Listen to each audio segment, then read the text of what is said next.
Assalamualaikum warahmatullahi taala wabarakatuh. Saya channel YouTube Andi Khalifah Minang Malaysiawi memposisikan diri sedari dulu sampai saat ini, insya Allah ke depannya, sebagai pemerhati yang peduli adat, budaya, adab, dan agama, dan telah mewujudkan kepedulian dengan berbagai cara. Beberapanya adalah 2 tahun sebelum tahap 4,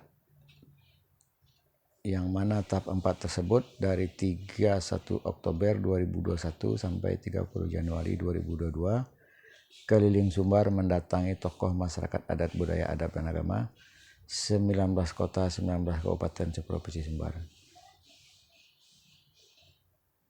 Sebagai pemerhati tentu ada pengalaman, ada pembuktian penyaksian bahwa sedari lama sampai saat ini Minang itu menganut sejarah keruh dan kusut, sejarah modifikasi, penyesatan sejarah, doktrinisasi pembodohan, pembohongan, juga menganut maknawi sesat, berbagai ucapan mulai dari sumpah jabatan Pengulu, sumpah saksi adat Pengulu, pasambahan,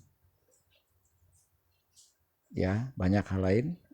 Juga sampai saat ini sedari dulu, selama saya lahir saya tidak ada melihat kekuatan hukum adat,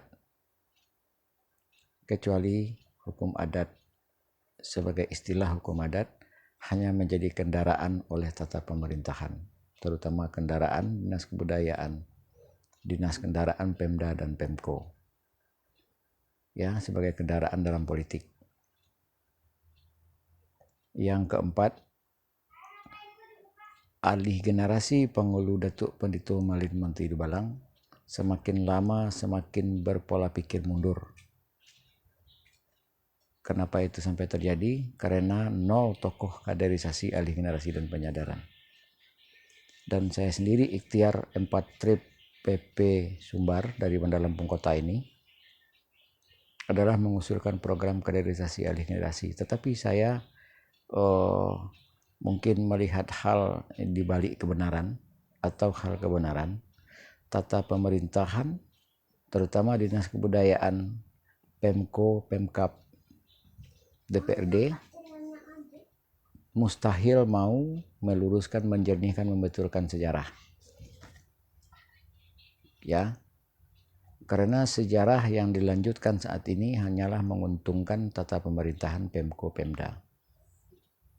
Dari sejarah yang keruh dan kusut, makna bahasa-bahasa, ungkapan-ucapan yang sesat, dan semakin hari memang semakin melemahkan hukum adat, juga sangat menghalangi supaya cerdas alih generasi. Beberapa contoh sejarah keruh dan kusut adalah diawali sejarah sebelum membahas budaya, adab, dan agama, adalah diawali dari sejarah Pagaruyung yang lokasi saat ini 2 kali terbakar. Itu adalah modifikasi Belanda, adalah permainan para pengkhianat di Minang untuk menciptakan sejarah baru. Karena kerajaan yang runtuh pertama sekali di saat awal-awal penjajahan datang bukanlah di lokasi yang 2 kali terbakar, berada jauh dari lokasi saat ini, minimal berjarak 1 kilo kalau yang versi yang ada.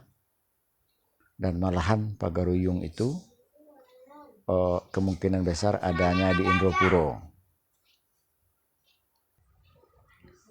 Sangat perlu diketahui, pohon ruyung tidaklah hidup di daratan, tetapi hidup di pesisir pantai. Dan saat ini masih bisa saudara-saudari lihat, pohon ruyung ada di Sodetan atau Morosakai atau di daerah Indropuro. Ya, tepatnya di daerah Ujung Tanjung, pantai Ujung Tanjung. Itu beberapa hal. Dan ditambah lagi masa hidup Datuk Katumanggongan dan Perpatinan Sebatang, itu semua versi sejarah mencatat wafatnya di bawah tahun 1300 Masehi. Dan tahun 1300 Masehi kita tidak tahu entah bahasa apa yang dipakai. Cuman yang jelas masih bertata kesultanan atau bertata kerajaan. Dan tata kerajaan, tata kesultanan, nol nama-nama suku, nol gelar-gelar datuk pengulu. Ya, perlu kajian kenapa bisa yang sudah wafat sebelum Belanda datang tahun 1800-an, yang wafat tahun 1300 bisa diberi gelar kemudian. Itu versi sejarah, banyak lagi halnya sebenarnya. Dan versi maknawi sesat adalah ada ungkapan ibarat kayu gadang di tengah koto. Yang terjadi saat ini, para pengulu 3000 lebih di Minang, beliau menganggap diri dia sebagai batang kayu gadang di tengah koto. Padahal ungkapan awal adalah nenek mama dan kadang bahasa betua tetet malas ngebacanya karena kelakuan tidak sesuai dengan perbuatan, cuma memuji pujian kita aja. Perbuatan mereka bertolak belakang dengan pujian kita. Ya. Ibarat kayu gadang di tengah koto. Itu kan ibarat. Tambah lagi makna sesat adalah sumpah jabatan pengulu dan sumpah sasedat pengulu. Beliau menghinakan, menistakan atau mempertaruhkan dalam sumpah jika melanggar berkata benar, melanggar berjalan lurus, melanggar bertegak di yang benar, melanggar menghukum adil. Mereka dalam naskah tersebut siap dikutuk kalamullah 30 juz, sebanyak baris di atas, segenap baris di bawah. Ya. Terlihat dari perbuatan mereka yang salah memaknai, sesat memaknai. Mengenai status hukum, di awal sudah kita bahas, tetapi pemerintahan memang selalu melemahkan hukum adat.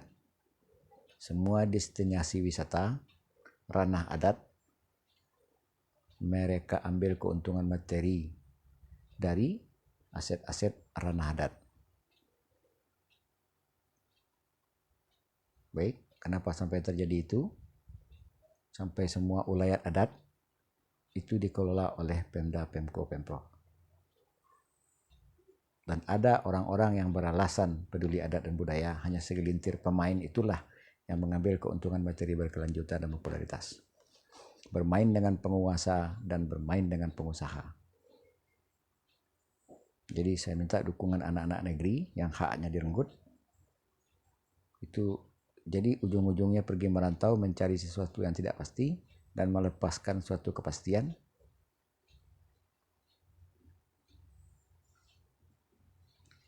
Yang keempat adalah kenapa sampai hal itu terjadi? Karena manajemen tidak ada diciptakan. Manajemen tercipta adalah hanya oleh kaderisasi, alihinasi, dan penyadaran. Saya sudah kurikulumkan. Untuk sekilas saya bacakan kurikulum adalah 4 kosakata, adat, budaya, adab, dan agama. Per kosakata dibahas dengan masing-masing 4 metode. 4 metode. Adat dibahas dengan sejarah, maknawi, hukum, manajemen. Budaya dibahas dari sejarah, maknawi, hukum, manajemen. Adab dibahas dari sejarah, maknawi, hukum, manajemen. Dan agama dibahas juga dari sejarah, maknawi, hukum, manajemen, tata kelola. Tata kelola adat, tata kelola budaya, tata kelola adab, tata kelola agama. Jika tidak begini, maka kita telah mengkhianati leluhur dengan membiarkan mereka menzolimi kita, dan juga membiarkan diri kita dizolimi, plus kita juga telah menyia-nyiakan keturunan yang mendatang. Ya, kita sudah akan bisa lihat apa yang terjadi 5 tahun 10 tahun ke depan. Dan ini bukan saatnya egois, bukan saatnya cuek, bukan saatnya untuk tidak peduli, bukan saatnya untuk mengutamakan kepentingan pribadi dan golongan masing-masing. Ya, silahkan dimasuki konten channel YouTube ini dari tanggal 31 Oktober 2021 sampai 30 Januari 2022 plus beberapa postingan terbaru yang berhubungan dengan peduli adat dan budaya.